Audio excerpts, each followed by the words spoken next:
Gager coming to you from the Meadowview Trail in Evergreen, Colorado. Today's hike, really been thinking about something I read in a book yesterday. And the book is actually was written back in the 60s. It's called Psycho-Cybernetics. And it's basically a book where they discuss the powerful impact our self-image has on our ability to be successful and be happy in life.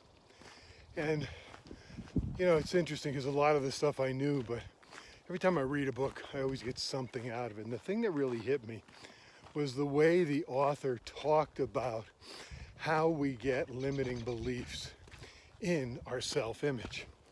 And our self-image is part of our comfort zone that resides in the elephant, the subconscious mind. And he was talking about how in hypnosis, a hypnotist can get a person to almost instantaneously believe something very different from their normal belief. And he cited, you know, the examples of a hypnotist hypnotizing a weightlifter who could normally lift 400 pounds to the point where he couldn't lift a pencil off the table.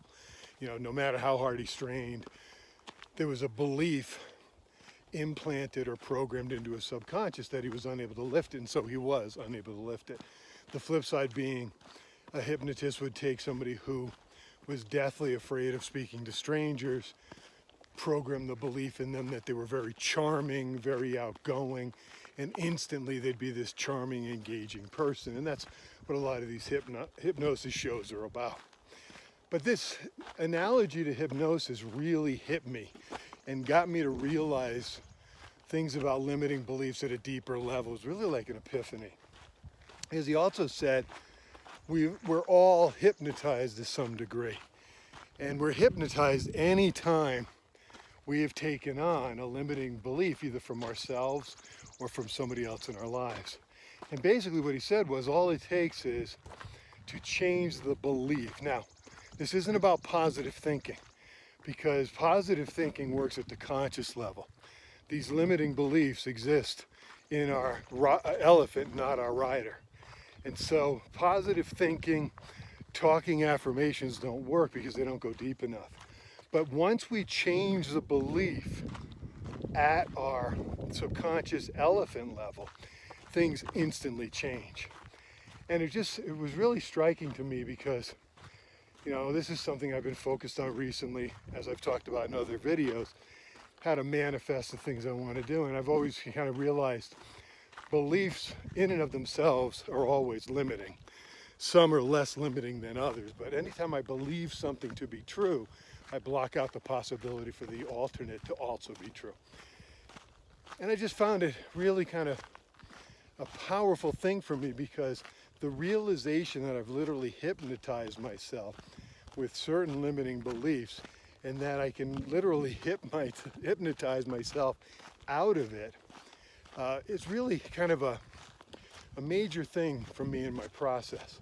Now, from what I understand in hypnosis, when people are able to be hypnotized, it's because the hypnotist is able to do something that makes the elephant very susceptible to receiving a new belief, a new piece of programming.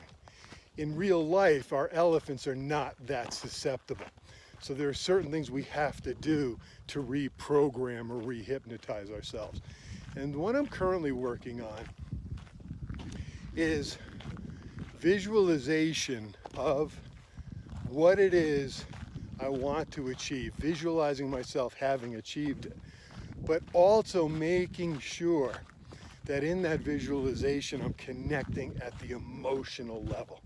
Because the more emotional I can make that visualization, the more real my subconscious and conscious mind, my rider and my elephant, will experience that. And it's only through experience that the elephant changes its programming. Now, couple with that, right action. So not only am I working on visualizing and really connecting with the emotion of the visualization, but I'm also trying to make sure that in my daily actions, I'm acting as if I've already achieved what it is I'm trying to manifest, while acting in a way that I'm doing the things necessary to also achieve it. So I just thought I'd share that with you because, like I said, the analogy of being hypnotized, for whatever reason, it just caused me to get the whole idea of programmed subconscious limiting beliefs at a much deeper level. So thanks for tuning in. Hope you have a great rest of your day. Take care.